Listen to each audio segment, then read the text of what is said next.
So this is actually a little bit funny that I'm talking about not listening to all the experts and I'm getting you to listen to me as an expert. But I thought I'd actually share a funny story with you and maybe illustrate a point why sometimes entrepreneurs need to actually trust their gut, and business leaders in general, actually, because the reality is opinions are like assholes. We've all got one. And every expert, every thought leader, every person who's trying to give you their opinion or their advice, I think more often than not, they're trying to do it for the right reasons. They're not always trying to sell you into their course or upsell you into a program. Often people are giving advice because they really believe it. But sometimes the experts are wrong. And sometimes the experts are opinions that we shouldn't listen to. So what I like to do is listen to the expertise being shared and let you make the opinion for yourself versus the opinion of someone else. So what I've learned in all my years of coaching is to share my experience. So if someone's having a problem, instead of me telling them what to do, I'll tell them what I've done in a similar situation and let them figure out for themselves if there's a lesson in there that they can learn from. In the EO world, it was called the Gestalt Protocol. So where this is all based on is back when I think it was like 1998, and Brian Scudamore, he and I were in an entrepreneurs organization forum. We were in a mastermind together. And I went over to his home. We sat on the back porch and we were drinking a can of Boddington's beer. And he told me he was going to franchise his company called the Rubbish Boys, which is now called 1-800-GOT-JUNK.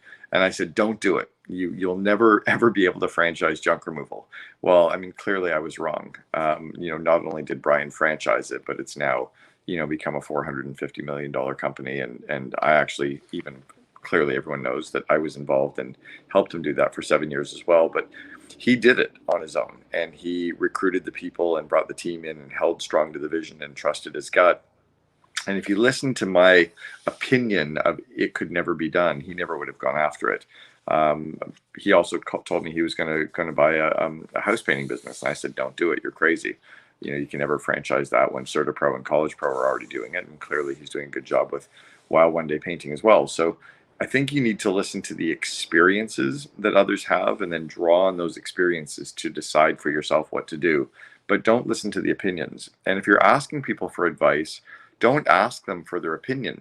Say, here's a problem I'm having or a situation that I'm encountering. Have you dealt with something similar and how did you deal with it?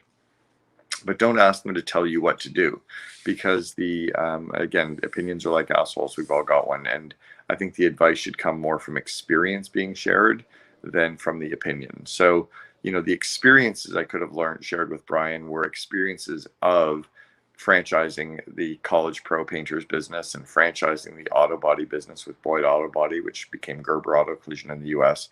The lessons I learned and the struggles and the pain points, so he could draw on those and then he could take those and decide on his own. But to just say to someone, no, you could never do it, is an opinion that A, really isn't valid, B, sure enough, isn't true, and C, maybe they could do it. So just think about that when you're asking people for opinions or their advice, is ask them to share their experiences and not share their opinions. Hopefully that's helpful for you on a weekday in June.